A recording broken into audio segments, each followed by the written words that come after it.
অন্যায় থাকবে, অপরাধ থাকবে, পাপাচার থাকবে।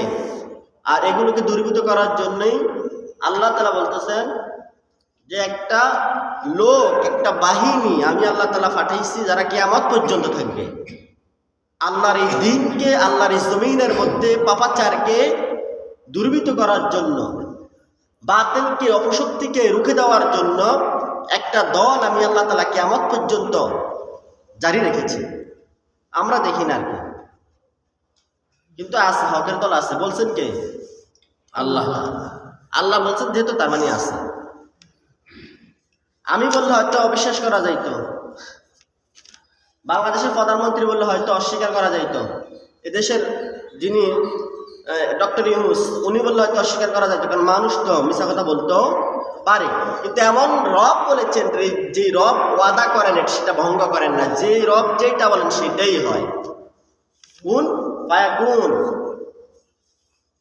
আল্লাহ তাআলা যা ইচ্ছা করেন তাই করেন, যা বলেন তাই হয়। তার মানে আল্লাহর কথা এটা, যে একটা দল হকের উপরে আছে। এখন হকের দল কোনটা এটা আমরা চিনি না, তালাশ করি না, চিন্তা ফিকিরও করি না। বাজার মধ্যে থেকে ঠিকই 30 টাকা দিয়ে বেগুন কিনবো, যাচাই বাছাই করে কয়েকবার। বাজার থেকে রসুন কিনবো, বাছাই করে 12 টাকায় কিনি।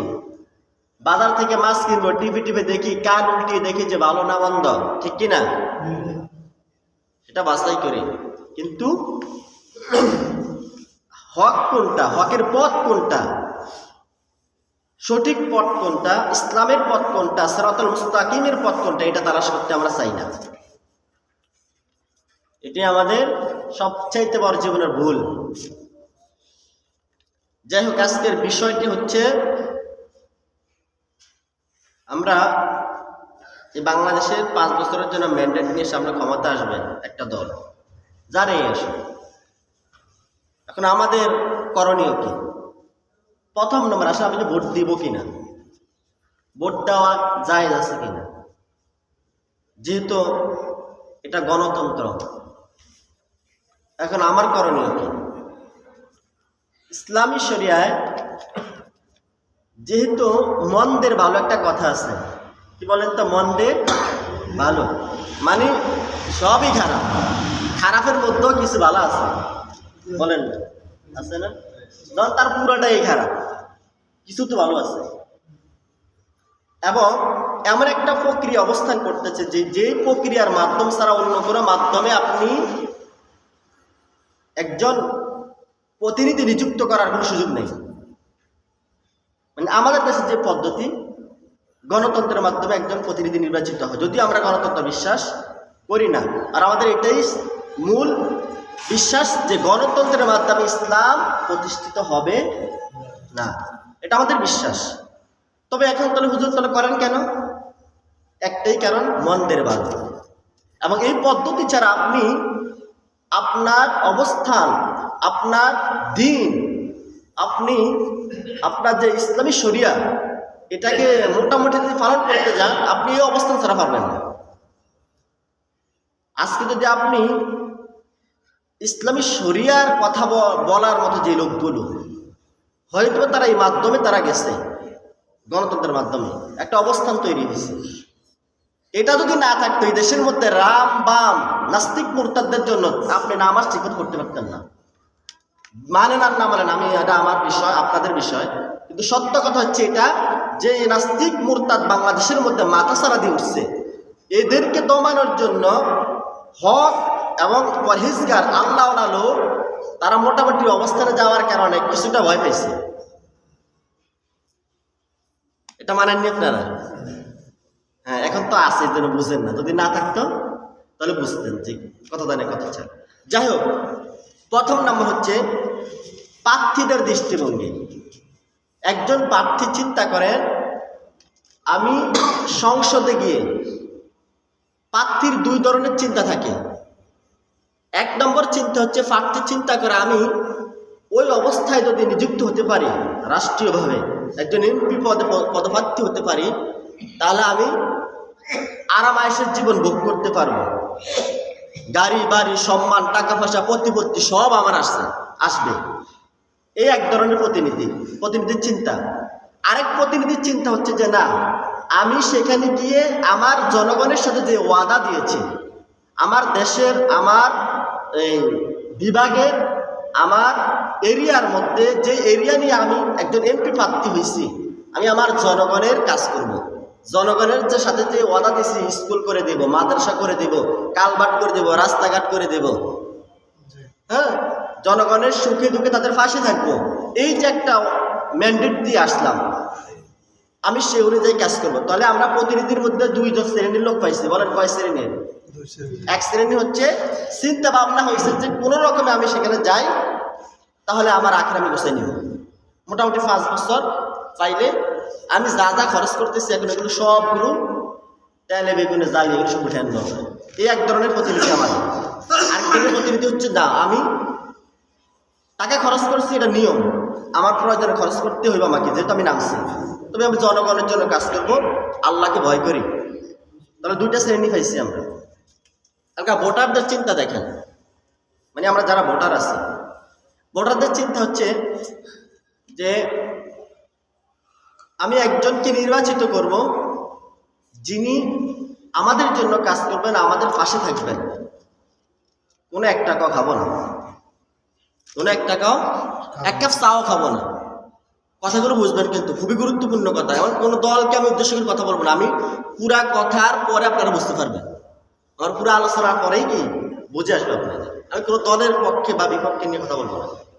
তাহলে দেখেন, যিনি ভোটার তার চিন্তা হচ্ছে দুই ধরনের, প্রার্থীর যেরকম দুই ধরনের চিন্তা, ভোটারও দুই ধরনের চিন্তা ভাবনা।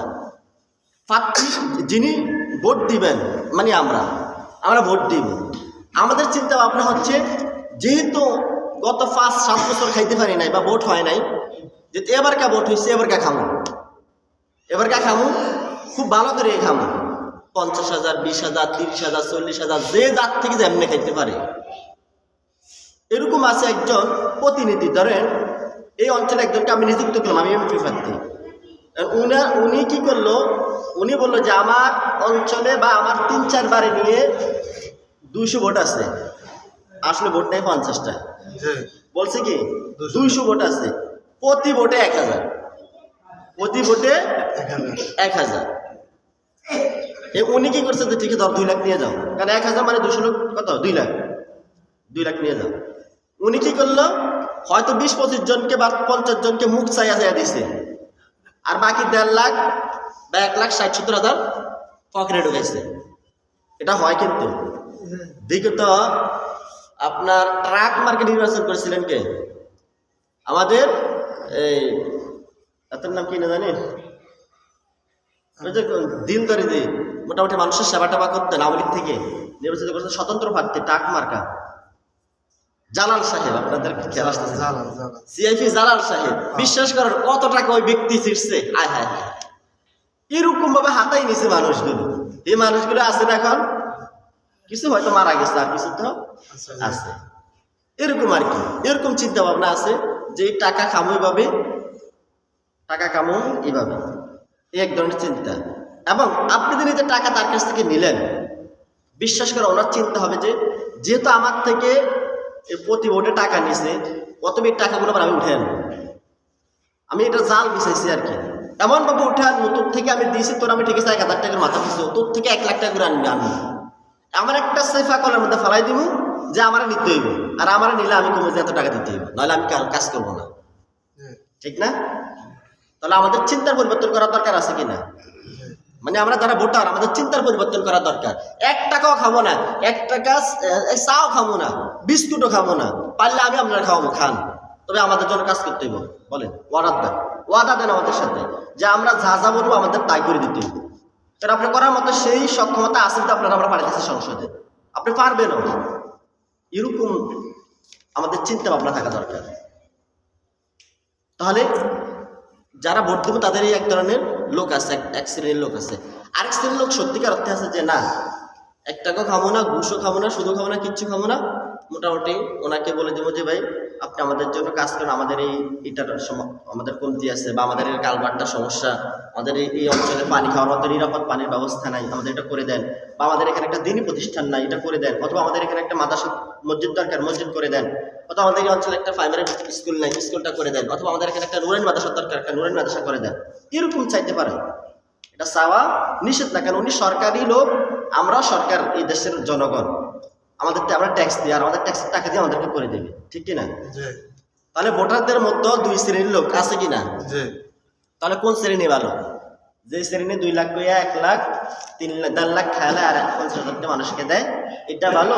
যে না, 1 টাকাও খাবো না, আল্লাহর জন্য আপনাকে ভালোবাসি, আপনি আল্লাহর দিকে চাই আমাদের জন্য কাজ করুন, 5 বছরের জন্য আপনাকে আমরা ভোট দেব, ঠিক আছে না? তাহলে আমাদেরও চিন্তার পরিবর্তন দরকার আছে কিনা? আসলে এবারকা মুফতি শফি রহমতুল্লাহ আলাইহি মারা গেছেন। ওই শফি রহমতুল্লাহ আলাইহি যিনি মারা গেছেন কিছুদিন আগে, গত কয়েক বছর আগে, আল্লাহ মাহমুদ শফি, উনি না, আরেকজন আছেন বুজুর্গানে দিন, মুফতি শফি রহমতুল্লাহ। উনি 3টা ভাগ করছেন নির্বাচনকে। কয়টা বলেন? 3টা ভাগ করছেন। ইসলামের দৃষ্টিতে ভোট হবে, ভোট 3 জিনিসের নাম। কয় জিনিসের? 1 নম্বর হচ্ছে সাক্ষ্য দেওয়া। আমার এই 3টা বিষয়ের উপর আলোচনা আসছে। 1 নম্বর হচ্ছে সাক্ষ্য দেওয়া, এই যে আপনি ভোট দিচ্ছেন, এটা কি? সাক্ষ্য দেওয়া। 2 নম্বর হচ্ছে সুপারিশ করা। 3 নম্বর হচ্ছে প্রতিনিধি নির্বাচন করা। 3টা অধ্যায়। 1ম নম্বর হচ্ছে সাক্ষী দেওয়া। সাক্ষী দেওয়া মানে কি বুঝেন? সাক্ষী দেওয়া মানে আমি সজ্ঞানে এবং আমি পুরোপুরি বিশ্বাস অর্জন করে বলতে চাই যে এই মুরব্বী খুবই ভালো, এই এমপি প্রার্থী খুবই ভালো, এবং তার মধ্যে ইসলাম বিরোধী কোনো কাজ নাই, উনি খুবই একজন সৎ এবং নিষ্ঠাবান আল্লাহওয়ালা একজন ব্যক্তি। সাক্ষ্য দেওয়া। এমনকি আমি স্লোগান দিলাম, অমুক ভাইয়ের মার্কা, অমুক ভাইয়ের চরিত্র ফুলের মতো পবিত্র, স্লোগানও দিলাম। মানে ভোট মানে কি দেওয়া? সাক্ষ্য দেওয়া। সাক্ষ্য মানে যে এই যে আমাদের এই ফরিদগঞ্জ 4 আসনের মধ্যে যে কয়জন প্রার্থী দাঁড়াইছে, তাদের মধ্যে আমি এই মুরব্বীকে সমর্থন করলাম, সাক্ষী দিলাম ওনার পক্ষে, উনি ভালো, উনি আল্লাহওয়ালা, উনি ইসলাম বিরোধী কোনো কাজ করবে না। মানে একজনকে, সবাইকে তো একসাথে ভোট দেওয়া যাবে না, কি সবাইকে দেওয়া যাবে? 8 জন দাঁড়াইছে। কয়জন? ফরিদগঞ্জ 4 আসন থেকে কয়জন? 8 জন। 8 জনের মধ্যে আপনার ভোট তো একজনকে দিবেন, 8 জনকে দেওয়ার সুযোগ নাই। তো এই যে আপনি 8 জন থেকে একজনকে বাছাই করলেন, অর্থাৎ আপনি সাক্ষী দিলেন যে এই 8 জন থেকে 7 জনের মধ্যে 8 জনের মধ্যে 7 জন ভালো না, এতে ভালো, এই 7 জন ভালো না, এতে ভালো। মানে ভোট মানে কি? আপনি সাক্ষী দিচ্ছেন যে এতে ভালো। এখন এই সাক্ষীটা, এটা যদি ভুল হয় এবং যদি উনি আসলেই, আপনি যাকে নির্বাচিত করলেন বা সাক্ষী দিলেন বা ভোট দিলেন আপনি যাকে, উনি যদি এ দেশের উন্নয়ন না করে, আপনার সমাজের উন্নয়ন না করে, আপনার এলাকার উন্নয়ন না করে, আপনাকে যেই মোটামুটি আশার বাণী শোনাইছে কিচ্ছুই করে নাই, এমনকি 1 মাস আপনার ঘরের পাতিল কোথায় রাখছেন সেটাও সে জানে, কিন্তু ভোটের পরে আপনি তাকে টর্চ লাইটও খুঁজে পাবেন না, এরকম ব্যক্তিকে যদি আপনি সাক্ষী দিয়ে, মানে ভোট দিয়ে আপনি যদি জয়যুক্ত করেন, এই লোক যত ধরনের অপরাধ করবে, সুদ খাবে, ঘুষ খাবে, সুদের সাথে কারবারি করবে, মদ, ফেন্সিডিল, ইয়াবা, এগুলো মোটামুটি এলাকার মধ্যে ছড়াই দিবে। এখন আছে না, গত কয়েক বছর আগে আমরা দেখেছি যে যারা নির্বাচিত এমপি প্রার্থী বা এমপি ছিল বা মন্ত্রী ছিল, তাদের ছত্র ছায়ায় অসংখ্য অগণিত ফাফাচার কাজ হয়েছে না? ইয়াবা, ফেন্সিডিল, এগুলো ভারত থেকে বা বিভিন্ন রাষ্ট্র থেকে তাদের মাধ্যমে আসতো। এখন এই যে তারা নির্বাচিত হয়ে কাজগুলো করছে আমার সাক্ষীর মাধ্যমে। কার সাক্ষীর মাধ্যমে? আমার সাক্ষীর মাধ্যমে, অর্থাৎ আমার ভোটের মাধ্যমে তারা এই কাজগুলো করলো। আমি সাক্ষী দিলাম এই লোকটা ভালো, কিন্তু না, এই লোকটি খারাপ কাজ করলো।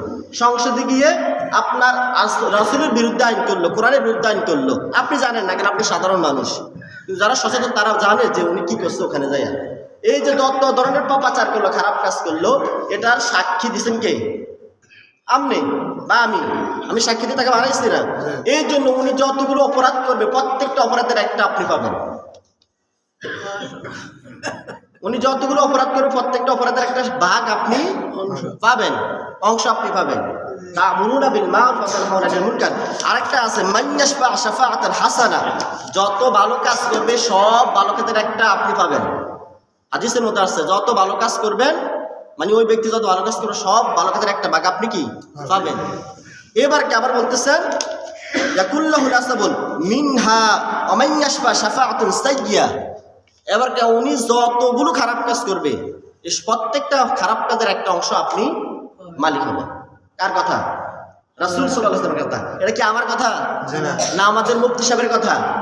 কার কথা? আল্লাহ রাসূল সাল্লাল্লাহু আলাইহি ওয়াসাল্লাম বলেছেন। রাসূল সাল্লাল্লাহু আলাইহি ওয়াসাল্লাম কি ভুল বলেন? যিনি উম্মতের জন্য এত দরদি তিনি কি ভুল বলতে পারেন? তিনি বলেছেন যে ভালো কাজের একটা অংশ তুমি সহযোগিতা করার কারণে, ভোট দেওয়ার কারণে, তাকে নির্বাচিত করার কারণে একটা সব তুমিও পাবে। আর যদি ওই লোকটা তোমার ভোট পাওয়ার পরে সংসদে গিয়ে যত আকাশ কুকাজ খারাপ কাজ, ফেন্সিডিলের ব্যবসা, ইয়াবার ব্যবসা করে এবং কোরআন বিরুদ্ধে, হাদিসের ইসলামের বিরুদ্ধে আইন রচনা করে, সহযোগিতা করে, ওই অপরাধ করার কারণে যেরকম গুনাহের ভাগী হবে, আপনি তাকে মেনটেন দেওয়ার কারণে, সুযোগ করে দেওয়ার কারণে আপনিও আমি একটা গুনার অংশ পেয়ে যাব। এই জন্য ভোট মানে স্বাভাবিক কিছু না, মারাত্মক একটা বিষয় এবং খুবই আমানতের একটা বিষয়। যাকে তাকে ভোট দেওয়া যাবে, খুব সেন্সিটিভ বিষয়। আপনি মনে করেন 5 বছর জন্য আমি একটা ভোটে দিয়ে দিলাম, 2000 টাকা খাইছি, সমস্যা কি? 2000 টাকা দিয়ে গরু গোস্ত 2 কেজি কিনবো, ভোটের রাত এবং ভোটের 2 দিন পর খুব ভালো করে খাবো, সমস্যা কি? আমি ভোট তো দিয়ে দিছি। কিন্তু আপনার ভোট পাইয়া ওই যে যত ধরনের অপরাধ করলো এগুলোর বাক্যে নেই, আপনাকে নিতে হবে, সাবধান। এই জন্য ভোট এমন কাউকে দিবেন না যাদের দ্বারা আপনি মনে করেন, আপনি তো বলবেন যে হুজুর আমি তো দেখছি তো ভালোই, আমার তো ভালো ভালো কথা বলছে, চাল তেল দেবো কইছে, আমার কার্ড করে দেবো কইছে, রেশন করে দেবো, কত কিছু দেবো কইছে, আমি তো সাদা মানে দিয়ে দিচ্ছি, আমি আমার ওয়াদা করছে যে ইসলামের বিরুদ্ধে কোনো কিছু করবে না, কইছে আমাদেরকে বলছে মদিনা সনদে রাষ্ট্র চালাইব। তো এটা তো আমরা তো বুঝে দিচ্ছি, আর আমরা কি করবো না। আপনি ইমানদার এক গর্তে 2 বার পরে না, কে বলছেন? রাসূল সাল্লাল্লাহু আলাইহি সাল্লাম। হাদিস জানা নাই না? ইমানদার এক গর্তে 2 বার পরে না, তার মানে একই কাজ একই ভুল বারবার করে না। এই জন্য বর্তমানে আমাদের দেশে, আপনারা মনে কিছু নিন না, আমাদের দেশের রাজনীতি এবং আমাদের দেশে যারা নির্বাচিত হয়েছে বিগত দিনে, এখন কারা ভালো করছেন বা কারা খারাপ করছেন এটা আপনি যা ভালো জানেন, আমিও ভালো জানি। এই জন্য চেষ্টা করবেন এমন কাউকে নির্বাচিত করা যারা আসলেই মানুষের জন্য কাজ করবে, আপনার জন্য কাজ করবে, এই দেশের জন্য কাজ করবে, দুর্নীতি করবে না। কারণ আমাদের দেশের সবচাইতে বড় সমস্যা, মেজর সমস্যা হচ্ছে দুর্নীতি। আমি কয়েকবার বলেছি এই মসজিদের মধ্যে, আপনি কোন সেক্টরে যাবেন যে দুর্নীতি নাই? আপনি মরে যাচ্ছেন অসুস্থ, আপনার এখন চিকিৎসা দরকার, ইমার্জেন্সি, কিন্তু সেখানে আপনি হাসপাতালে গেলে আপনার বেড নাই, 5000 টাকা মুট করে ঢুকে হাতে দিয়ে দিচ্ছেন, ব্যাস আপনার বেড হয়ে গেছে। অথবা আপনি একটা দল করেন, দলে এখন ক্ষমতা আছে, ফোন দিয়ে দিচ্ছেন, কাকা আমি তো আটকে গেছি, আমার একটু সিটটা দিয়ে দেন। এমনও আছে যে সিটের থেকে আরেকজনটা নামাই আপনার উড়ে দিচ্ছে, ঠিক কিনা? তো দুর্নীতি না এগুলো। এরকম হাসপাতালে ওষুধ, প্রত্যেকটা সময় আপনার ওষুধ আছে, সরকারিভাবে ওষুধ আছে, হাজার হাজার লক্ষ লক্ষ কোটি টাকার আপনার ওষুধ আছে হাসপাতালের মধ্যে, কিন্তু আপনি গিয়ে দেখেন আপনার ওষুধ নেই। স্লিপ একটা ধরে দেবো, যান বাড়ির থেকে নিয়ে আসেন। বাস্তব না অবাস্তব? আপনাকে ধরে দেবে, বাড়ির থেকে নিয়ে আসেন। এই যে ভ্যাকসিন, কুকুরে কামড় দিলে যে ভ্যাকসিনগুলো, র্যাবিক্স ভ্যাকসিন, এটা সরকারিভাবে প্রত্যেকটা হাসপাতালে আসে। উপজেলা এবং জেলা ভিত্তিক যতগুলো হাসপাতাল আছে, মানে সরকারি, প্রত্যেকটা যেগুলো ফ্রি দেওয়া হয়। কিন্তু এমন আছে যে আপনি গেছেন, টাকা দিবে না বলে নাই, মানে আপনি গেলে দেবে নাই, কিন্তু আপনি যদি কোনো নেতার মাধ্যমে বা কারোর মাধ্যমে যান, মোটামুটি আনতে পারবেন। এমনকি সবচেয়ে বড় আশ্চর্যের বিষয় কথা, আমি নিজে এটার ভুক্তভোগী, সেটা হচ্ছে, বিশ্বাস করেন আমি মিথ্যা কথা বলি না, গত কিছুদিন আমার ওয়াইফকে বিলে আশ্রা দিছিল, দেওয়ার পরে এটা ভ্যাকসিনের জন্য আমি 3টা কিনছি নিজের টাকা দিয়ে, যেটার দাম আছে 150 টাকা, আমি কিনছি 500 টাকা করে বাইরের থেকে, 3টা 1500 টাকা নিচ্ছে। 4র্থ ডোজ দেওয়ার জন্য ফরিদগঞ্জ পুরা তন্ন কিছু কোথাও নাই, হাসপাতাল তাও নাই, চাঁদপুরে গেলাম, চাঁদপুর যখন আপনার ওই হাসপাতালে গেছি, এটা কি হাসপাতাল বলে সরকারি যেটা সদর হাসপাতাল, সেখানে গেছে। আর একজন বললো সারি দিয়া তো আসতে আমার থেকে একটার অর্ধেক দিব, মানে একটাকে 4 ভাগ করি, একটা অংশ দিব, তাও 600 টাকা। আচ্ছা এটা কি টাকা দিয়ে কিনা লাগে? কি বলেন, টাকা দিয়ে কিনা লাগবে? আমি বাড়ি থেকে ফুল এক ডোজ কিনলাম 500 টাকা দিয়ে, আর সেখানে এক ডোজের 4 ভাগের 1 ভাগ দিব, আমার তাও কয় টাকা? তার মানে এক শিশি বিক্রি করবে সে 2400 টাকা। এটা সত্য কথা। এরকম তো দুর্নীতি হচ্ছে, এরকম দুর্নীতি হচ্ছে সব জায়গায়, সব সেক্টরের মধ্যে দুর্নীতি হচ্ছে। শিক্ষা খাতে আসলে তাও একই অবস্থা। একজন সরকারিভাবে যদি ইমাম নিয়োগ দেয় হুজুর, সেখানেও দুর্নীতি আছে। এই যে আমি ইসলামী ফাউন্ডেশনে চাকরি করি, ভাই সত্য কথা ভাই, এগুলো কাল্পনিক গল্প না। আমি ইসলামী ফাউন্ডেশনে চাকরি করি। আমার যখন আমি ইন্টারভিউ দিয়ে আসলাম, প্রায় 20 দিন হয়ে গেছে, কোনো খবর নাই, মানে আসে মেসেজ আসে না। পরে আমার একটা নম্বর থেকে চাঁদপুর থেকে ফোন দিছে যে মিষ্টি খাওয়ার জন্য টাকা দিবেন না, আপনার নাম তো সিরিয়ালে আছে, 3 নম্বরে আছে, মানে আমাদের 17 জন লোক নিবে। এটা ইসলামী ফাউন্ডেশন একটা মুক্ত বিভাগ, সকালবেলা 2 ঘন্টা করি, 6000 টাকা বেতন। আরো 2 বছর আগের কথা বলতেছি আমি। তো মিষ্টি খাওয়ার জন্য টাকা দিবেন না, এরকমও শুনেছি যে একজন থেকে 40,000 50,000 বেতন হচ্ছে, 6,000 টাকা ঘুষ চাইছে, কত 40,000 50,000 টাকা ঘুষ চাইছে। তাও এই চাকরিটা অস্থায়ী, যে কোনো সময় আপনার চলে যেতে পারে, এটার কোনো স্থায়িত্ব নেই। এটা একটা প্রকল্প। তো যেখানে আপনি দিন শিখাবেন, কোরআন হাদিস শিখাবেন, মানুষদেরকে ইসলামের কথা বলবেন, সেখানে আপনি চাকরি নিতে গেলে আপনার কাছে কি চাইতেছে? ঘুষ চাইতেছে। কারা চাইতেছে? ওই সেক্টরে যারা বসা আমাদের সরকারি লোকগুলো, যাদেরকে বেতন দিয়ে রাখা হচ্ছে। সরকার থেকে ওদেরকে বেতন দেয় না, তো দুর্নীতি করতেছে অনেক। কিরে ভাই, আপনি সরকার থেকেও খাচ্ছেন, আমাদের থেকেও খাচ্ছেন, আপনি কি জমিনে ফিট দিবেন না? কি মরবো না আমরা নাকি? এই জন্য বলতেছি প্রত্যেকটা সেক্টরে দুর্নীতি আছে। এই দুর্নীতি বন্ধ করার একটা ওষুধ আছে, সেটা হচ্ছে আমরা নিজেরা সৎ থাকবো এবং সৎ আল্লাহওয়ালা পরহেজগার ব্যক্তিদেরকে আমরা সংসদে পাঠাবো। কাদেরকে পাঠাবো? সৎ আল্লাহ বিরু, খোদা বিরু। আচ্ছা সৎ আল্লাহ বিরু, খোদা বিরু শুধু ইসলামিক দলে আছে, অন্য দলে নাই? কথা বলেন না কেন? আছে কিনা? শুধু ইসলামী দলে আছে, অন্য দলে নাই? কথা বলেন আমার নাই নাকি? তা আপনার কথা বলেন না কেন? আছে কিনা? জোরে বলেন, দেন আমি কথা বলতে সাহস পাই। আছে না? শুধু ইসলামিক দল করে তারাই, তাদের মধ্যেই শুধু আপনার আল্লাহওয়ালা আছে, সৎ আছে, পরহেজগার আছে, বাকি ইসলামী দল না, গণতান্ত্রিক দল। এখন যারা ইসলামী দল করে তারাও গণতান্ত্রিক দল, স্বাভাবিক বিষয়। যারা ইসলামী দল করে তারাও কি গণতান্ত্রিক দল? কারণ এই পথ ছাড়া আপনি সংসদে যেতে পারবেন না। তাহলে ইসলামিক দল, অন ইসলামিক দল, তাদের মধ্যে ভালো মন্দ আছে না? চাঁদপুরের এহসানুল হক মিনল মোটামুটি লোকটা আমার দৃষ্টিতে খারাপ না। আমার দৃষ্টিতে উনি কি মাদ্রাসা পড়ুয়া? কি উনি কি টুপি পাঞ্জাবি পরেন? দাঁড়িয়ে আছে? দাঁড়িয়েও তো নেই, ক্লিন শেভ, কিন্তু লোকটার কথাগুলো ভালো। আশা করা যায় হয়তো এরকম লোক ভালো কিছু করবে। তো আমি বলতে চাচ্ছি যেটা, যে শুধুমাত্র দাড়ি টুপি থাকলে উনি শুধু ভালো হবেন, বা ইসলামিক দলের একজন নেতা এই জন্য উনি ভালো হবেন, আর বাকি অন ইসলামিক দল, উনি অন ইসলামিক দল আসছে এই জন্য উনি ভালো না, বিষয়টি কি এরকম না। ভালো মন্দের মাপকাঠি হবে তার আচার আচরণ, চরিত্র, ভালো মন্দ, বিগত দিনে তার আচার আচরণ কেমন ছিল, তার অভ্যাস কেমন, তার কথাবার্তা কেমন ছিল, তিনি ওয়াদা করে ওয়াদা রাখছেন কিনা, এই সামঞ্জস্য বিষয়গুলো হতে, ঠিক কিনা? আমরা এইভাবে নির্বাচিত করি ভালো লোকদেরকে। আমি বলি না যে অমুক দলকে সাপোর্ট করে, আমি বলি না যে অমুক ব্যক্তিকে সাপোর্ট করে, আমি বলি এটা যে যিনি ভালো, যার দ্বারা আমাদের উপকার হবে, আমাদের সাথে কথা বলবে, আমাদের সুখ দুঃখে আমরা ফাঁসে পাবো, এমন লোককে নির্বাচিত করে। তাহলে প্রথম নম্বর বললাম সাক্ষী দেওয়া। ভোট মানে কি দেওয়া? এটা খুবই মারাত্মক। এমন কাউকে নির্বাচিত করবেন না যিনি আপনার 12টা বাজিয়ে দিবে। আমার যদি 1:20 বেজে গেছে, আপনার কি করবে? 12টা তো বাজাবে, আপনার 12টা বাজাবে। সাক্ষী দেওয়া। রাসূল করিম সাল্লাল্লাহু আলাইহি ওয়াসাল্লাম বলেন, হাদিসটা বলে আমি শেষ করে দিচ্ছি, আমার আলোচনা দেরিতে হয়ে যাচ্ছে। রাসূল সাল্লাল্লাহু আলাইহি ওয়াসাল্লাম বসাছেন এরকম হেলান দিয়ে, এরকমভাবে হেলান দিয়ে বসাছেন মসজিদে নববীর মধ্যে। সাহাবায়ে কেরামদেরকে তিনি উঠে একটু বসলেন, বসে বলতেছেন, ও সাহাবায়ে কেরাম, আমি কি তোমাদেরকে সবচেয়ে বড় গুনাহের কাজ কি এটা কি বলে দেব? মানে সবচেয়ে বড় বড় গুনাহ কি এটাকে বলে দেবো কিনা? সাহাবায়ে কেরাম বললেন, ইয়া রাসূলুল্লাহ, হ্যাঁ বলে দেন, আমরা শুনতে চাই। তখন রাসূল সাল্লাল্লাহু আলাইহি ওয়াসাল্লাম বলছেন, আল্লাহর সাথে শিরক করা 1 নম্বর। দ্বিতীয় নম্বর হচ্ছে বিররুল ওয়ালিদাইন, পিতামাতার সাথে খারাপ আচরণ করা, তাদের নাফরমানি করা, তাদের সাথে অসৎ আচরণ করা, খারাপ অর্থাৎ এক কথা তাদেরকে দেখাশোনা না করা, তাদের খোঁজখবর না নেওয়া, তাদের সাথে ধমক দিয়ে কথা বলা, অসুন্দর আচরণ করা, এটাই হচ্ছে পিতামাতার সাথে খারাপ আচরণ। এটা হচ্ছে বড় গুনাহ ভাই।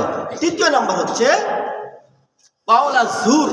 কাওলা জুর মানে হচ্ছে মিথ্যা কথা বলা, মিথ্যা সাক্ষ্য দেওয়া, মিথ্যা কথা বলা বা মিথ্যা সাক্ষ্য দেওয়া। এই যে আপনি মিথ্যা সাক্ষ্য দিয়ে বেড়ার থেকে খাইয়া বেড়ার সংসদে ফাড়াই তো আকাম কুকাম করলো, এটার তো পার্সেন্টেজ আপনি পাই যাবেন। এটা সবচেয়ে বড় কবিরা গুনাহ, আপনি কবিরা গুনাহ করলেন। এই জন্য আপনাদেরকে অনেক লোভনীয় বিষয় দেখাবে। এই কয়দিন দেখবেন, এক সপ্তাহ না, ভোটের আগ থেকে 2-3 দিন দেখবেন প্রচন্ড টাকা আপনার ঘরে ঘরে যাবে, আপনার কাছে যাবে, আমার কাছে যাবে, আমাকে বলবে আপনার ভোট কয়টা আছে, আপনার আত্মীয় স্বজনের ভোট কয়টা আছে, হিসাব করবে, তালিকা করবে। এরকম করে করে ভোট কেনার সম্ভাবনা আছে। আপনার কাছে যাবে, আপনি চিহ্নিত করে নেন, যারা টাকা দিবে তারা আপনার কাছে টাকা নেবে, যারা টাকা দিবে তারা আপনার কাছ থেকে টাকা নেবে। খোদার কসম করে বলছি, বিশ্বাস করেন, আপনি টাকা দেবেন আজকে, আপনি টাকা খাবেন আজকে, এই ভোটের পরে আপনাকে সে চিনবে না। যিনি আপনার সাথে বুকে বুক লাগাইছেন, আদর করে টেনে নিয়েছেন, লোক গাইছিল, তারপর ফান্দা করে ধরছেন, এই লোকটাই আপনাকে চিনবে না ভোটের পরে। শুক্রবারে 13 তারিখে আর আপনাকে চিনবে না। হে তো গেছে এই টাকা, আর কি তারা পাওয়া যায়? এবার তার চেলা চামুন্ডা আছে না, এই চেলা চামুন্ডা যেগুলো থাকবে, যে আমি তো ভাইয়ের লোক, আমি তো এমপির লোক, প্রত্যেক এলাকায় একটা একটা চামুন্ডা থাকবে। এই চামুন্ডারা এই টাকা খাইবে, তবু আমি এটা ডিল করে দেবো, আমি এমপি সাহেবের লোক, আমি এটা ডিল করে দেবো, এত দিই 2 লাখ 5 লাখ দিয়ে আমি এটা তোরা দিয়ে দিচ্ছি বা এটা সমাধান করে দিচ্ছি। এই সমস্ত লোক নির্বাচিত আর করেন না, আর প্রতারিত হইয়েন না, আর এই সমাজের মধ্যে অশান্তি নামিয়ে আনবেন না। আমরাই এগুলো নামিয়ে আনি। জহরাল ফাসাদু ফিল বাররি ওয়াল বাহর বিমা কাসাবাত আইদিন নাস। সমাজের মধ্যে যত পাপাচার হয়, ভূমিধ্বস, ভূমিকম্প, জলোচ্ছ্বাস, বন্যা, যত ধরনের ক্ষতি সব আমরা কামাই আনি। কার কথা? ওই মালিকের কথা। কার কথা? আল্লাহর কথা। আল্লাহর কথা। এই জন্য সাবধান, ভোটটাকে আমানত রাখবেন, হেফাজত রাখবেন। এমন কাউকে নির্বাচিত করবেন না যার মাধ্যমে সমাজের ক্ষতি হয়, দেশের ক্ষতি হয়, আমাদের এই বাংলাদেশের ক্ষতি হবে, আমাদের এই এলাকার ক্ষতি হবে। এমন কাকে আমরা নির্বাচিত করব না। সৎ, আল্লাহওয়ালা, ভালো, আমানতদার, পরহেজগার, নামাজ পড়ে, এরকম লোকদেরকে আমরা নির্বাচিত করব ইনশাআল্লাহ। বলেন ইনশাআল্লাহ, সবাই বলেন ইনশাআল্লাহ। আল্লাহ তাআলা আমাকে সহ আপনাদেরকে এই কথার উপরে আমল করার তৌফিক দান করেন। সকলে বলি আমিন। আসসালামু আলাইকুম। যারা কামরা জমা করেন